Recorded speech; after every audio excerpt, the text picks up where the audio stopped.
സാധാരണക്കാരുടെ ജീവിതത്തിൽ വലിയ മാറ്റം കൊണ്ടുവരാനുള്ള ശ്രമങ്ങൾ നടക്കുന്നുണ്ടെന്ന് ധനമന്ത്രി നിർമ്മല സീതാരാമൻ യുവാക്കളെ ശാക്തീകരിക്കുന്നതിനുള്ള പ്രവർത്തനങ്ങൾ നടത്തി. പുതുതായി 3000 IITകൾ തുറന്നു. 54 ലക്ഷം യുവാക്കൾക്ക് പരിശീലനം നൽകി.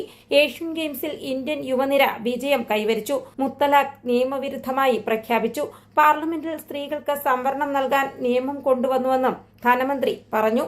എല്ലാവർക്കും വീട്, വെള്ളം, വൈദ്യുതി, പാചകവാതകം, ബാങ്ക് അക്കൗണ്ടുകൾ എന്നിവയിലൂടെ എല്ലാ വീടുകളെയും വ്യക്തികളെയും ലക്ഷ്യമിട്ടുള്ള വികസന പരിപാടികൾ റെക്കോർഡ് സമയത്തിനുള്ളിൽ നടപ്പാക്കി. നമ്മുടെ യുവരാജ്യത്തിന്റെ അഭിലാഷങ്ങൾ ഉയർന്നതാണ്. കഴിഞ്ഞ 10 വർഷത്തിനിടെ ഇന്ത്യൻ സമ്പദ് വ്യവസ്ഥയിൽ അഭൂതപൂർവമായ മാറ്റമുണ്ടായി. 2014 രാജ്യം വലിയ വെല്ലുവിളികൾ നേരിട്ടിരുന്നു. ആ വെല്ലുവിളികളെ അതിജീവിച്ച് സർക്കാർ ജനസൗഹൃദ പരിഷ്കാരങ്ങൾ നടപ്പാക്കിയെന്നും നിർമ്മല സീതാരാമൻ പറഞ്ഞു. 2024 വൻ ഭൂരിപക്ഷത്തോടെ വീണ്ടും അധികാരത്തിലെത്തും. അടുത്ത 5 വർഷം വികസനത്തിന്റെ കാലമാണ്.